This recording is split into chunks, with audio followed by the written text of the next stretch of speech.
యాదాద్రి జిల్లా కైతాపురంలో రోడ్డు ప్రమాదం జరిగింది. విజయవాడ నుంచి హైదరాబాద్ వెళ్తున్న కారు అదుపు తప్పి డివైడర్ను ఢీకొట్టింది.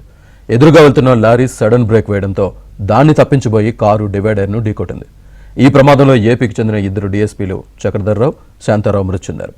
అదనపు ఎస్పీ ప్రసాద్, డ్రైవర్ నరసింగరావు ప్రమాదంలో తీవ్రంగా గాయపడ్డారు.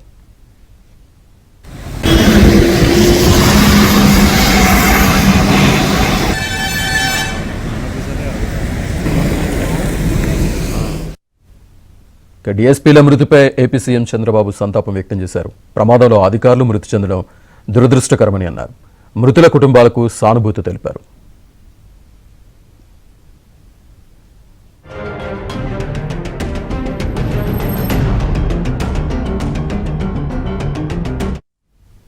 ఈ రోడ్డు ప్రమాదానికి సంబంధించి మరింత సమాచారాన్ని మా ప్రతినిధి రవి అందిస్తారు.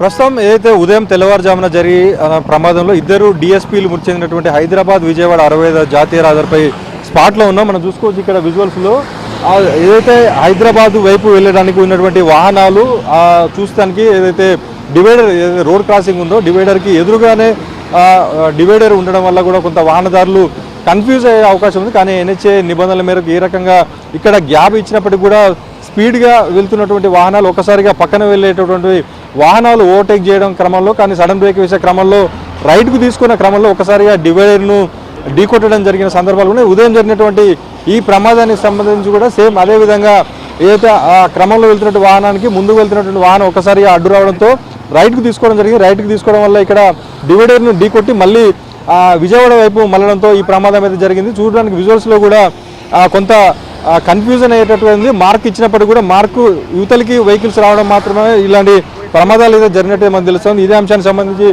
మనతో పాటు మాట్లాడేందుకు డీసీపీ గారు సార్ చెప్పండి, మొత్తంగా ఈ ప్రమాద సిచ్యువేషన్ సంబంధించి కూడా ఇక్కడ తరచూ కూడా ప్రమాదాలు జరుగుతున్నట్టు తెలుస్తుంది. ఇప్పటికే ఒక నెలలో దాదాపు 20 పైన ప్రమాదాలు జరుగుతుందని తెలుస్తుంది.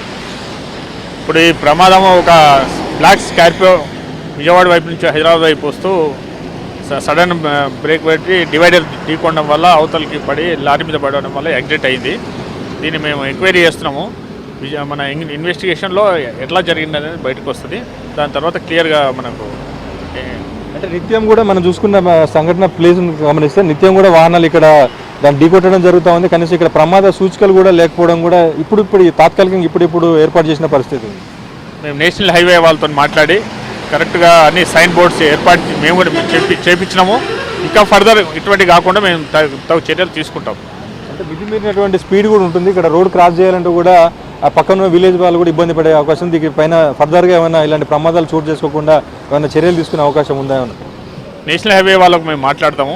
ఇటు అవసరమైతే ఫ్లైఓవర్ కానీ ఇంకేమైనా రికమెండ్ కూడా చేసి వాళ్ళని మాట్లాడి ప్రమాదాలు జరగకుండా తగిన చర్యలు మేము ఏర్పాటు చేస్తాం. అంటే ఎట్లా జరిగిందంటే మీ సిచ్యువేషన్లో ఇక్కడ ఉన్నటువంటి స్పాట్లో అది మనం సీసీ ఫుటేజ్ అవన్నీ విజిట్ చేసినాక అవన్నీ వెరిఫై చేస్తాం, చేసి చెప్తాం. ఇప్పుడే మనం ప్రాథమికంగా చెప్పలేము. నైట్ మేము అనుకుంటాం ఇక్కడ వర్షం పడ్డది కదా, లెఫ్ట్ ఏదో లారీ ఏదో వెళ్ళి ఉంటుంది, దాన్ని చూసి రైట్ కట్ చేసి మనం యాక్సిడెంట్ అయ్యి ఉండొచ్చు అని అనుకుంటున్నాం. ప్రాథమికంగా క్లియర్గా ఒక 1-2 డేస్లో తెలిసిపోతాం. గాయపడ్డ వారి పరిస్థితి ఏ రకంగా? ఇప్పుడు వాళ్ళ పరిస్థితి పర్లేదు, బాగానే ఉంది, అవుట్ ఆఫ్ డేంజర్ అని చెప్పారు. వెరిఫై చేస్తాం. మొత్తంగా ఏదైతే నిత్యం ప్రమాదాలు జరిగేటప్పుడు ఈ స్పాట్లో మళ్ళీ ప్రమాదాలు పునరావృతం కాకుండా చర్యలు తీసుకుంటాం. అదేవిధంగా ప్రమాదాలు జరిగే ప్రాంతంలో సైన్ బోర్డ్స్ కూడా ఏర్పాటు చేస్తాం, ప్రమాద సూచికలు కూడా ఏర్పాటు చేస్తామని చెప్పి డీసీపీ మనోహర్ చెప్తున్నారు. వీడియో జర్నలిస్ట్ మల్లికార్జున్తో రవికుమార్, ఏబిఎన్ ఆంధ్రజ్యోతి, యాదాద్రి భువనగిరి జిల్లా.